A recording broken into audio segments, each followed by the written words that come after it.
ভাগ্যদয় হল্য মোৰ শুনিও কখিতা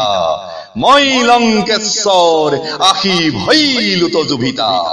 দেখতে আসন্তে হবে কাহিনী শুনিলো সাক্ষাতে দেখিয়া বৰ কৌতুক লভিলো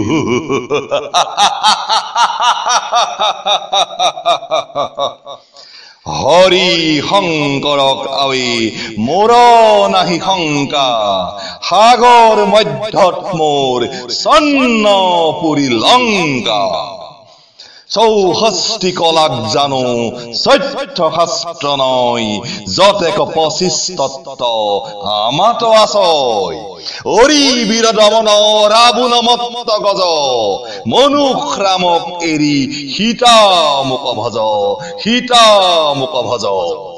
মন্দোদৰী মোহৰ প্ৰধান পদেশ্বৰী হবে কন্যা লয়াটোতে থাকো সেৱা কৰি ৰামৰ ঘৰণী মোক ভজিবাক চাহ মৰিবাক লাগি কাল কুট বিহ খাহ ত্ৰিশূলৰ ওপৰত নাচিবাক চাহ মহাপাপী হুয়া তই স্বৰ্গে কৰৱাহ হুয়া জুয়াঙ্গানী চন্দক ধাৰ দেশ জ্বলন্ত অগ্নিক বেটা ব্ৰস্তে বান্ধি নেহ টিখাল খান্দাত জিহ্বা ঘঁহিবাক চাহ বহ্নিকুণ্ড মাজে যেন পতংগৰ ছাঁ ৰামৰ ভাগ্যাক নিজ ৰাক্ষসে বাঞ্চস সুচিৰ মুখত দিয়া নয়ন জান্তহ গলে শিলা বান্ধি তই তৰ সমুদ্ৰক ক্ষুদ্ৰ পক্ষী হুয়া ধাৰ দেহ গৰুৰ নিৰাশ নহবা সীতা মোৰ বাক্য শুনা আজি হন্তে দুৰ্ভব্য তোমাৰ দুৰ্গতি কৌটি কৌটি ৰাক্ষসৰ মইহে অধিপতি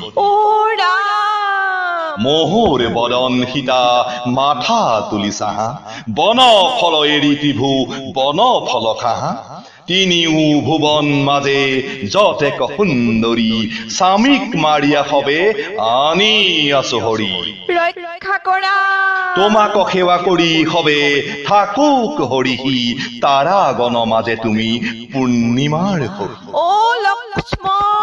ব্ৰহ্মাৰ বৰত কামদেৱৰ ৰূপ ধৰো তুমি আমি লংকাত বকিয়া ৰাজ্য ভোগ কৰো